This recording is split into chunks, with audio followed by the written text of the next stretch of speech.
করিয়া দেয়। হিংসার আগুনে তোমার জীবনের সমস্ত নেক আমলগুলি পুড়িয়া ছারখার করে দিবে। বলেন নাউজুবিল্লাহ। হিংসার আগুনে কি করে? নেক আমল পুড়িয়া ফেলে, নেক আমল পুড়িয়া ফেলে। গ্রাম্য ভাষায় একটা কথা বলে যে চুরে সামারে নেই 7 বার আর দৈরে নেই 1 বার। চুরে সামারে চুরি করলো সম্মান শেষ হয় না, কিন্তু বিপদ যদি লাগিয়া যায়, নদীর ব্যাপক লাগিয়া যায়, আগুনে পুড়িয়া যায়, পানিয়ে করে একবার নিয়ে গেলে আর ফিরিয়ে পাওয়া যায় না। কিন্তু বেশি এই কারণে হিংসার আসলে মানুষের জীবনের আমলগুলি ধ্বংস করে দেয়, পুড়িয়া ছারখার করে দেয়।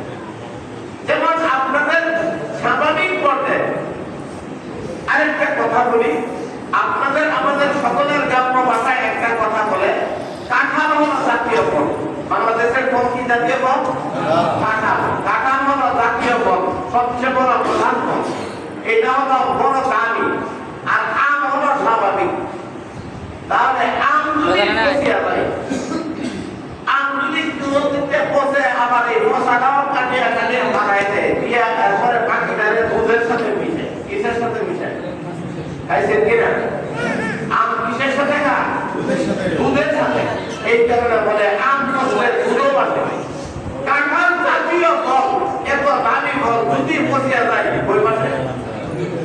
কই পাশে? নদী। তাহলে দামি জিনিস নষ্ট হইলে ডাস্টবিন ছাড়া উপায় নেই। আর স্বাভাবিক জিনিস পচলেও দুধের মধ্যে বাসে। আম পচলে দুধে বাসে, আর কাঁঠাল পচলে নদীতে বাসে।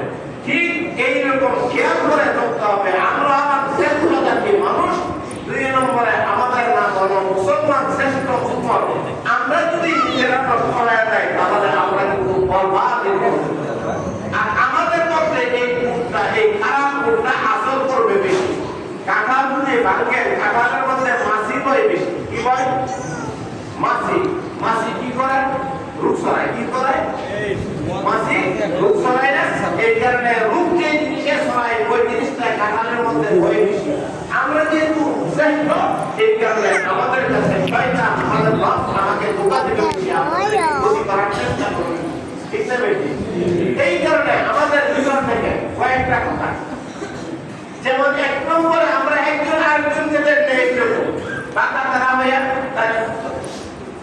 যেমন ভাবে মনে করেন আমি সকালবেলা আজকে আপনাদের এখানে আসি, আপনাদের কি এদের নামাজ পড়ে?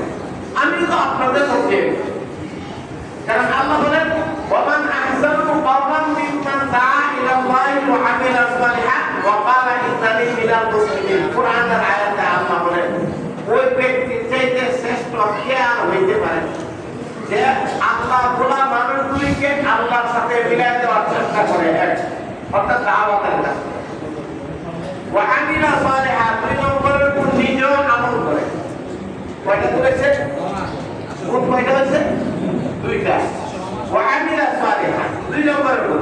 ওয়া ক্বালা ইন্নানি মিনাল মুসলিমিন 3 নম্বরে বলে আমি বড় কোনো হুজুর নই, বড় কোনো আলেম নই, বড় কোনো বুজুর্গ নই, আমি সাধারণ আপনাদের মতোই একজন গৃহস্থের ছেলে, আমি একজন কৃষকের ছেলে, আমি একজন শ্রমিকের ছেলে, আমি আপনাদের মতোই একজন মানুষ, আপনাদের মতোই একজন মুসলমান। তাহলে এই কথা বলে নিজের নিজে সবার সাথে মিলায় রাখছে সমভাবে। এই কারণে আল্লাহ তাআলা বলেন এই 3 গুণ যাদের মধ্যে আছে তার চাইতে উত্তম আর কে বেশি হইতে পারে? তার চাইতে সম্মানে আর কেউ। আমি আজকে সকালে একটু ঘোরাঘুরি করলাম, আমার অনেক ভাইরা দেখা যায় সাধারণ পাবলিকের মধ্যে, সাধারণ জনগণের মধ্যে যে একটা ঘোষণা থাকে, উম্মতের মধ্যে শ্রেষ্ঠ জাতি হলো আলেম সমাজ। উম্মতের মধ্যে কি শ্রেষ্ঠ জাতি কাদেরকে বলেন? আপনারা সম্মান কাকে করেন? আলেমদের। আর এই আলেমরা কাঁঠালের মতো, কাঁঠালের মধ্যে মাছি বই বেশি, আর এই আলেম সমাজের মধ্যে কি এই জিনিসের অ্যাকশন না করে বেশি, ঘুষের অ্যাকশন না করতে চাই বেশি। একজন আমি এক জায়গায় গেলাম, আপনি আবার মনে করেন যে আপনি একজনের একটা আপনি একটা গ্রুপকে সাপোর্ট করেন। আমাদের মধ্যে অনেক দেখা যায় দল বিরোধী অনেক করা যায়, কিন্তু মুসলমান মনে করতে হবে আমি মুসলমান না, আপনার বুঝে উনি ধরছেন, উনি এই সাপোর্টটা করেন। আমাদের মাযহাব ইসলামের মধ্যে মাযহাব আছে চারটা, হানাফি, শাফিঈ, মালিকি, হাম্বলি। চার মাযহাবের যে কোনো একটা মাযহাবকে অনুসরণ করা আমাদের জন্য এখন বাধ্যতামূলক, আর না হলে আমরা রাস্তা হারিয়ে ফেলব।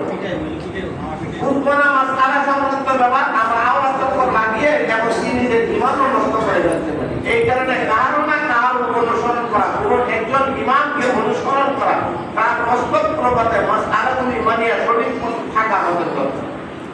এরপরও দেখা যায় অনেকে অনেক করে, কিন্তু দেখা যায় এই গ্রুপে